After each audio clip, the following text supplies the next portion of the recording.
So firstly, let me explain a little bit about the Papworth Trust.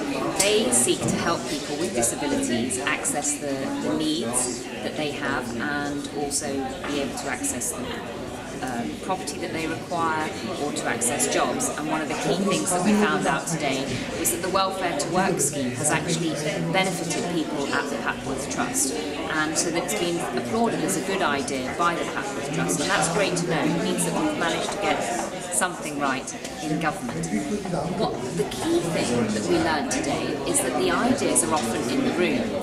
People here had a lot more experience, a lot more factual detail about what happens on the ground.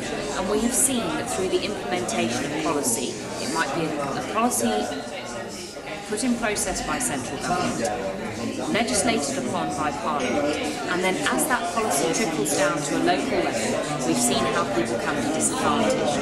And what we want to do is to ensure that there's greater education, greater awareness and greater funding into the issues of disability, that includes physical or mental disabilities, and also into health. And the key point I believe that came across today, Anthony, is the chance that we have as politicians to raise those two issues together in a cooperative way, not just on our own as politicians, but working together with civic society. These are issues that should not be made political footballs, and there is a little too much of that goes on in Parliament, in politics at the moment. And this is the opportunity that we have as a city in Cambridge. Some of the areas of law that I've had to deal with have dealt with the consultation process and the opportunity for people to be consulted in the community.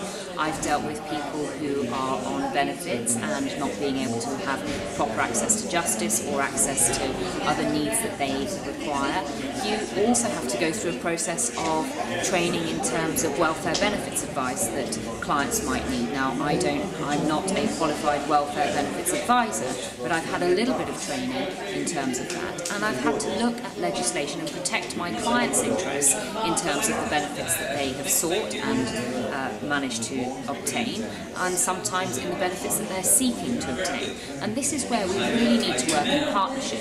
One of the key things that I was able to do during my practice is also run a pro bono legal clinic. That's a free legal advice clinic, and people will come with a raft of issues to you, and partly, sometimes you do have the answer to those questions. Sometimes you actually know whom to signpost and refer them to, and that's when a community works effectively. And that actually is also part of the role of becoming an MP. I feel very fortunate to have had a very broad, mixed-range practice that has enabled me to feel informed about issues on the ground that people face.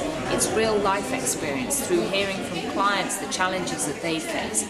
You heard earlier during the hustings that I have represented some of the most vulnerable people in society, facing eviction from their council home, for example.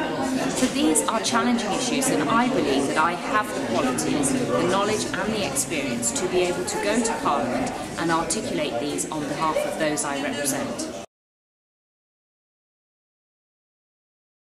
Well, let's take something like the spare room subsidy. It's been brandished by the other parties as something else. They call it the bedroom tax. Actually, the desire of legislators was to ensure that there was no overcrowding in homes and that people who were living in larger homes than they required were moved into smaller accommodation because we had a deficiency in the number of homes being built. We have now, as a government, started building more and more homes, and we, as in the Conservative Party, have actually pledged to build more homes, and under the last 5 years in government, we have seen more house building than we saw under 13 years of Labour. So take the spare room subsidy as an example. We don't want to move someone who is in a disabledly equipped home into a new home that we then have to equip again with those disability features and amenities, because that actually costs us more money. So we'd rather keep the person in the home that they're used to and in the environment that they're used to with all the equipment and facilities that we've already installed into that property. That home is kitted out for that person.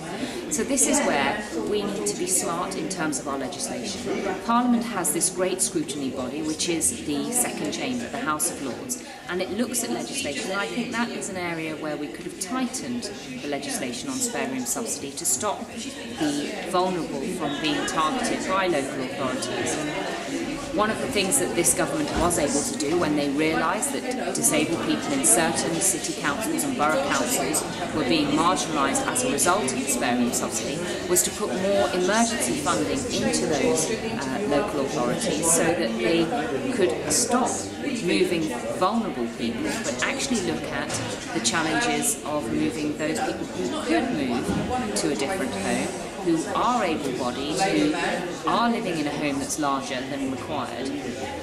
In terms of actually having the accommodation that we need for the population that we have, the only way to do it is to build.